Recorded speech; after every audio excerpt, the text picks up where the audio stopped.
here with famed referee Harvey Doc. What's up, brother? How you doing, my brother? I'm very good. How's it going with you? Everything's great, man. No complaints. So a little something the fans won't know about you, or they probably don't know about you, is that you used to be an amateur fighter.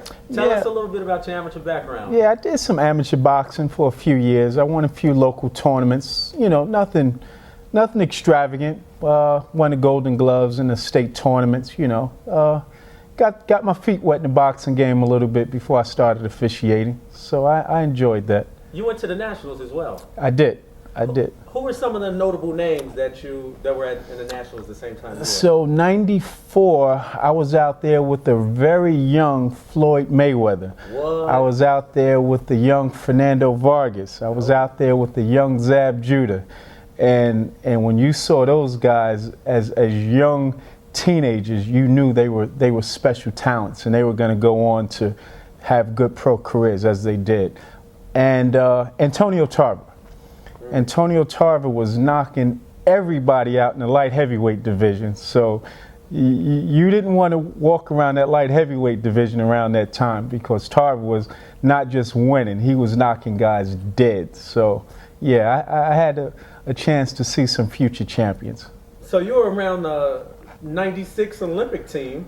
Yeah, so I was on the national circuit more in '93, '94. So those guys were already competing at that level. At '93, '94, they were already on the national circuit, ranked in the top 5 in the country back then. So the writing was already on the wall for the guys that I just named. Even young guys, I think David Diaz too. When you think back to Floyd at that time, did you think he would ever be as huge as he is today? Well, I don't know if you could ever predict being as huge as he is, but you knew he was a phenomenal talent. He was maybe 16 years old back then when I saw him compete. And at the Nationals, there's 3 rings going on at one time, and everybody would stop and just focus on his ring because he was that special. Floyd was phenomenal. So you knew he was a special talent, but I don't think you could ever predict being as big as he's gotten or has been. Did you ever get to spar with any of those guys? No. The only guys that I sparred that you may have heard of was a guy named Charles Murray. He was a junior welterweight champion. There was a top contender named Terrence Ali. He was really good. He even fought for the title.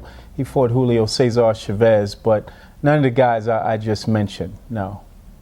What was it like back then? Because I know you guys probably had a lot of competition coming in from New York City, because that was really like, I would say, the last real heyday of amateur boxing, that '90 class that you came out of. Yeah, the '90s on the East Coast, West Coast, it's not much different. I mean, you have your strong concentration areas in the country, New York, New Jersey, California, Texas. They consistently produce a lot of really good fighters. And I mentioned Zab Judas from New York. There were just a lot of great talent from New York. Riddick Bowe, he was some years early. He was already pro by then, but he was a great New York fighter, came up through that amateur ranks. So many of them. So many, I can't even name all of them. But New York, New Jersey, they've always produced quite a few national champions.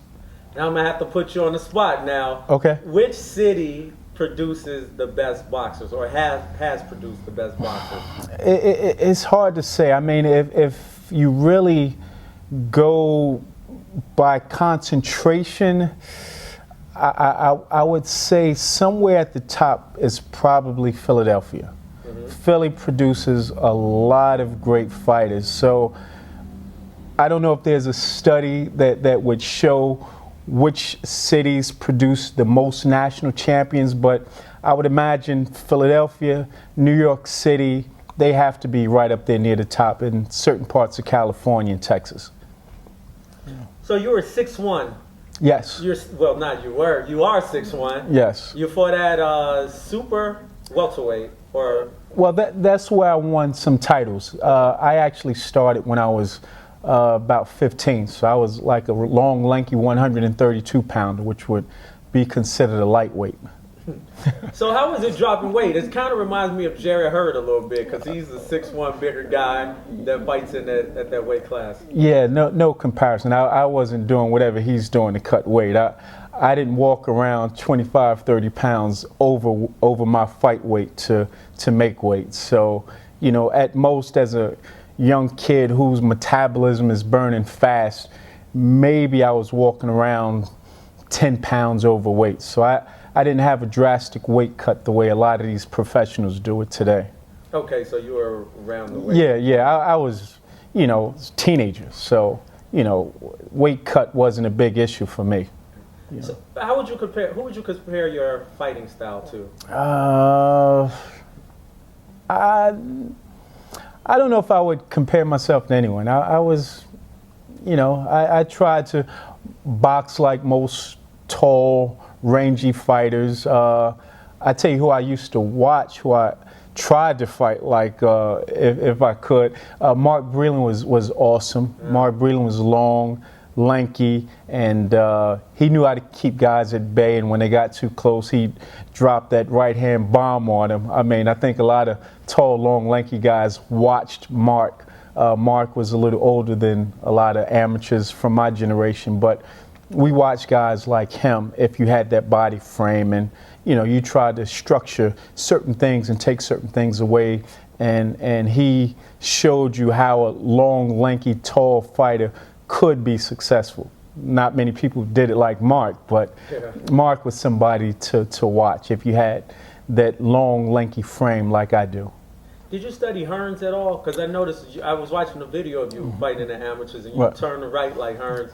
Well, Hearns was one of my idols, as were a lot of guys from the late 70s and early 80s. So it wasn't just Tommy, it was that whole great trio. It was Hearns, it was Hagler, it was Duran, it was Leonard, who's, by the way, my favorite fighter. All of those guys, and you try and learn and watch all of those guys. But I didn't study anyone in particular. I just used to enjoy watching those guys.